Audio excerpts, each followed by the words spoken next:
Hello बच्चों, मैं doctor Sharda कुमारी, महारानी महेश्वर लता, संस्कृत विद्यापीठ लोहना, मधुबनी से। बच्चों, आज हम उपशास्त्री द्वितीय खंड हेतु जो हमने तीसरा चैप्टर इसका प्रारंभ कर रखा है, सामाजिक इतिहास महाभारत के विशेष संदर्भ में, उस पर चर्चा करेंगे। इसके तहत हम बच्चों महाभारत की कहानी पे प्रकाश डाल रहे थे संक्षेप में। तो बच्चों, इस क्रम में हम आगे बढ़ते हैं। युधिष्ठिर द्वारा जो है राजसूय यज्ञ के अवसर पर दुर्योधन जो है इंद्रप्रस्थ आता है और पांडवों का वैभव देखकर वो ईर्ष्या से जल उठता है। दुर्योधन ने तब पांडवों को द्रुत क्रीड़ा के लिए जो है, जब उनकी जो कि बंटवारे में युधिष्ठिर को मिला था, वो खांडव वन था एक तरह से, और वीरान वाला इलाका था।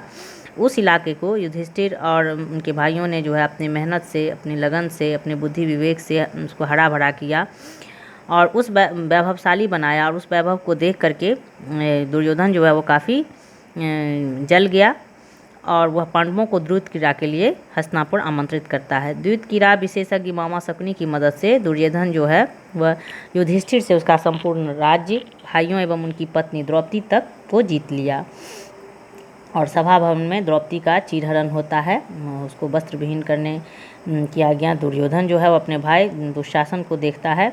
और तब द्रौपदी जो है बड़ी व्याकुल होकर के कृष्ण को पुकारने लगती है और कृष्ण आकर के उसे अपमानित होने से रोकते हैं। एक समझौते के तहत जो है पांडवों को द्रौपदी सहित 12 वर्ष का वनवास और एक अंतिम 13वें वर्ष का अज्ञातवास जो है वो दे दिया जाता है द्रुत क्रीड़ा के बाद। और इस वनवास के दिनों में पांडवों को काफ़ी कष्ट उठाना पड़ता है। बहुत सारी बातें जो है उसमें होती है। जब वो इस अज्ञात वर्ष का जो समय था वो उनका काफ़ी कठिनाई से व्यतीत होता है, क्योंकि उसमें उन्हें छद्म वेश में रहना पड़ा था। जब वो इस अज्ञातवास को समाप्त करके वापस लौटते हैं तो दुर्योधन जो है वो राज्य देने से मना कर देता है और इसी बात को लेकर के महाभारत का युद्ध प्रारंभ होता है। क्योंकि पांडवों को अपना हक चाहिए था, जो इंद्रप्रस्थ था जिसे कि अर्जुन जो बंटवारे के बाद मिला था, उसे भी दुर्योधन ने देने से इनकार कर दिया। इवन कि शांति दूत बन करके जब कृष्ण जाते हैं तो वो केवल 5 गांव की मांग करते हैं, उसे देने से भी दुर्योधन इनकार कर देता है।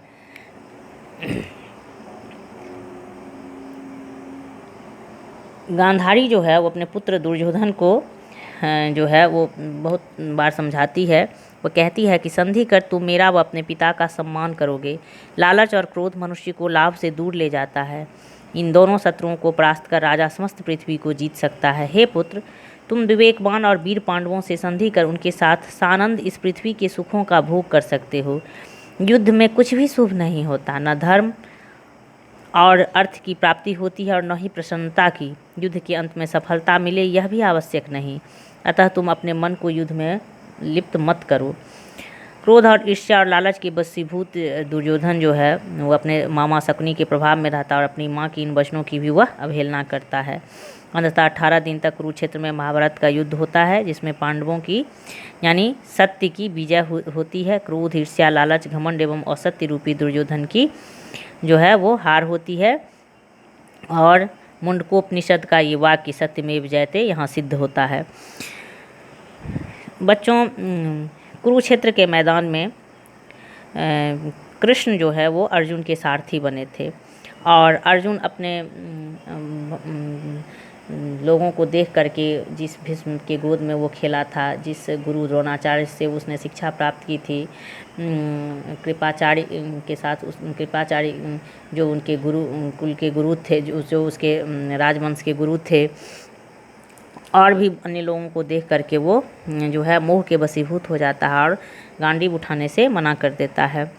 कृष्ण तब उसे गीता की शिक्षा देते हैं और ये श्रीमद् भगवत गीता के नाम से जाना जाता है, जिसमें काफ़ी ज्ञान की बातें की गई है।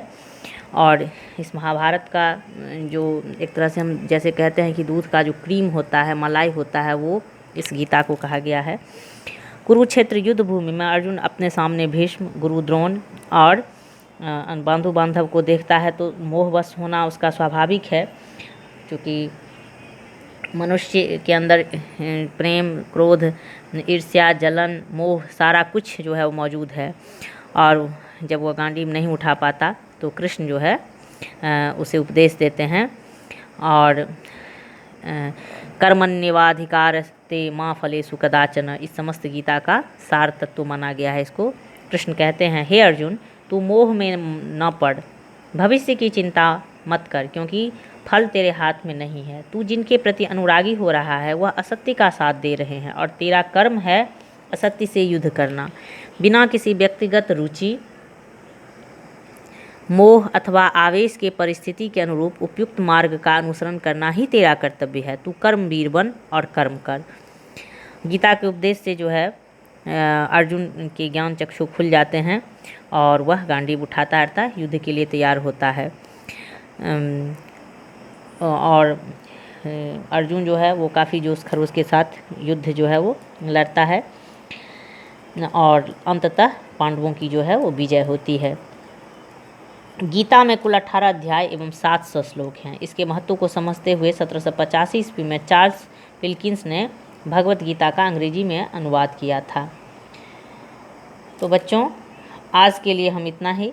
आगे जो है इस पे हम चर्चा जारी रखेंगे और इस पाठ से संबंधित बातों को आगे बढ़ाएंगे। आज के लिए इतना ही। धन्यवाद।